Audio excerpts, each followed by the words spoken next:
Once upon a very tense Tudor timeline, two queens shared bloodlines, crowns, and absolutely zero chill.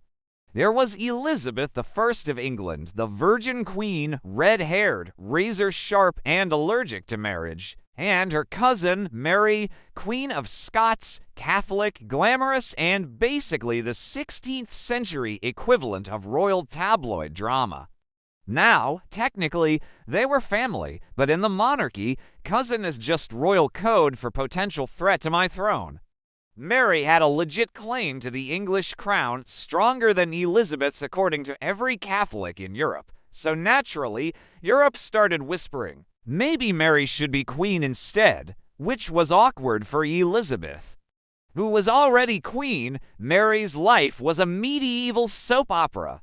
At 15, she married the teenage king of France, but the king died at 16, making Mary a young widow at 18. Then back in Scotland, her marriage to her hot cousin, Lord Darnley, went up in flames when he was mysteriously blown up while using the royal toilet. And then Mary got a little weird. She married the guy suspected of killing Darnley, which may or may not have been a huge red flag. But when Scottish nobles basically revolted and forced Mary to abdicate, she fled to England for, safety. And Elizabeth was like, oh, you sweet summer queen, you're under arrest. So began 19 years of royal house arrest, which is where this story could have ended if Mary hadn't written so many letters. See, Mary had a lot of opinions about Elizabeth's rule, which she expressed in regular letters to various nobles around Europe, begging them to start a rebellion and put her on the throne.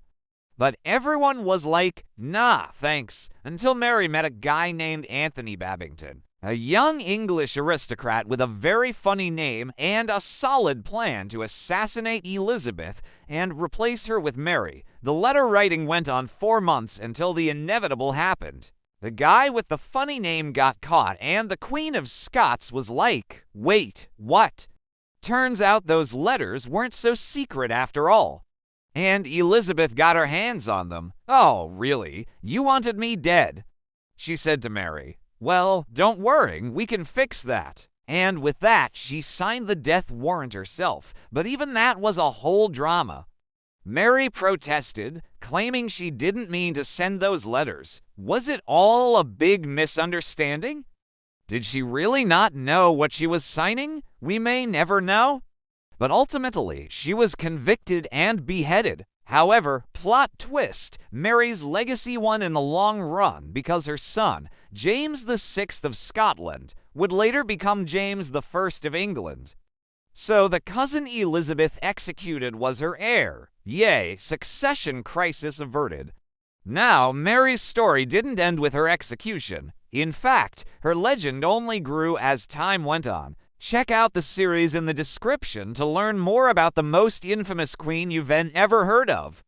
And while you're at it, subscribe for more royal mishaps and historical parenting pitfalls. Now, where were we? Yes, the Babington plot. You can learn more about that through additional resources.